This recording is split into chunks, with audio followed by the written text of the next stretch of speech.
أهلا بيكم. أنا محمد المصري، ودي حلقة جديدة من قناة سينما أوديسي. إزاي الواحد ممكن يتكلم عن فيلم بيحكي عن كل حاجة في كل حتة في نفس الوقت؟ تهت شوية أدخله منين. في الأول قلت هتكلم عن السيناريو المعجزة وحلل إزاي عارف يشيل كل التايم لاينز المتقاطعة دي. بعدها قلت لأ، أنا هتكلم عن تقنيات الفيلم وإزاي بميزانية محدودة وفريق عمل صغير عمل أفكار ولحظات سينمائية قد كده مدهشة ومبتكرة. ولا أتكلم أحسن عن اللغة البصرية؟ إيه موضوع البيجل دوت وإزاي هنقاومها بالجوجل اي اي؟ بس ما كنتش مرتاح له ولا فكرة من دول. حسيت إني بلف وأدور حوالين اللي أنا عايز أقوله فعلا، وفي لحظة قلت لنفسي طب ما تقوله فعلا.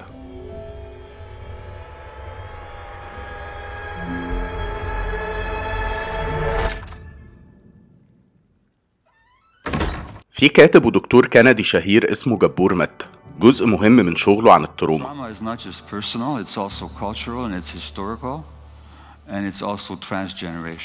فيلم Everything Everywhere All at Once بيتكلم في أهم طبقاته عن التروما العائلية دي، عن علاقة الأجيال ببعض.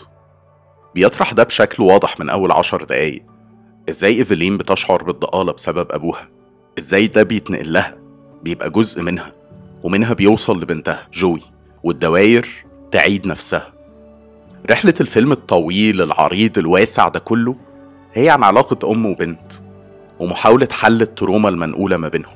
لأن زي ما بيقول جبور متى I can be sure to pass it on to my kids unless I've resolved it, worked it out.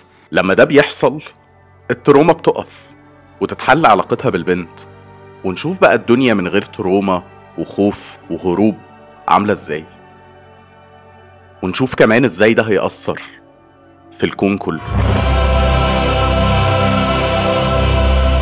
الجملة دي أحيانا بتنسب للإمام علي وأحيانا لسيدنا محي الدين ابن عربي. مش مهم أوي مين قال الجملة، المهم إنها جملة فاتنة ومربكة وليها 1000 معنى. أكتر معنى منهم قريب لقلبي موجود في قوانين هرمس الكونية، كما في الأعلى كما في الأسفل.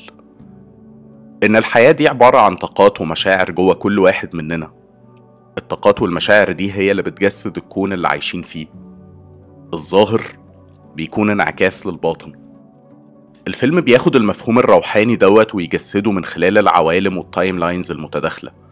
بيحول حكاية خناقة وتوتر بين أم وبنتها لشيء قادر على محو وتدمير الكون كله. بيطوي فيه العالم الأكبر، العالم بكل احتمالاته وكل التايم لاينز الممكنة فيه، وبيحاول يفهم فين الفجوة بتحصل، فين اللقطة اللي الواحد فيها ما بيكونش مرتاح مع نفسه ومع الكون من حواليه.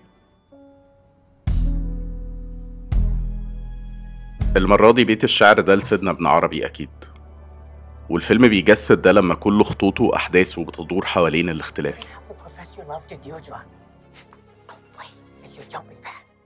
بتكون إجابته إن الفجوة بتحصل في الاختلاف. لما البني آدمين يبقوا مختلفين عن تصوراتنا والمريح بالنسبة لنا. عشان كده أبطال الفيلم مهاجرين آسيويين، البنت مثلية الجنس، والأم منزعجة حتى من وزنها إزاي. في التايم لاينز التانية بيكون في راكون بيطبخ، وناس صوابعهم هوت دوج، وممارستهم للحب بتكون عن طريق قطمة ولا 2. قبول الخلاف ده وسره بيكون طريق البطلات للنور، للمحبة اللي الفيلم بيطرحها كحل وحيد. عشان الفيلم بيخلي الجملة الإنجيلية الشهيرة دي اللي بقت كليشيه من فرط شهرتها هي الحل اللي بيعتمد عليه بعد كل الرحلة الطويلة دي. ألفا ريموند اللي شاف هو كمان كل حاجة بيلهم إيفلين تشوف البشر وتحاول تفهمهم أكتر، تفهم احتياجهم للحب أو للتقدير أو للفهم أو الهدهدة أو حتى الرغبات جنسية غير معتادة.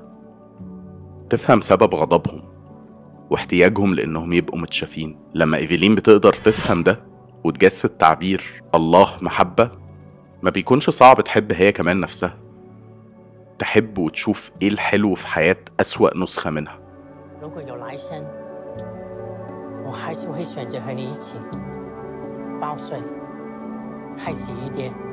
تحب وتتصالح مع جوزها، مع بنتها، مع أبوها، وحتى مع الولية الموظفة بتاعت الضرايب. ومع نفسها أولا وأخيرا.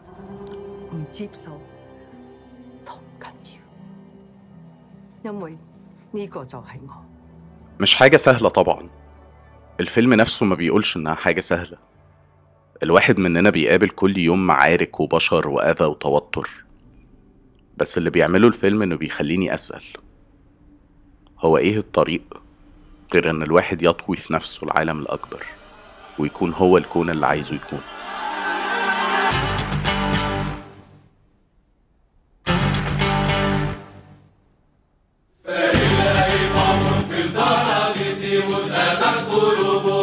تسكن الجو والسماء في العالم السر الذي صنعت له روح الله في السفل.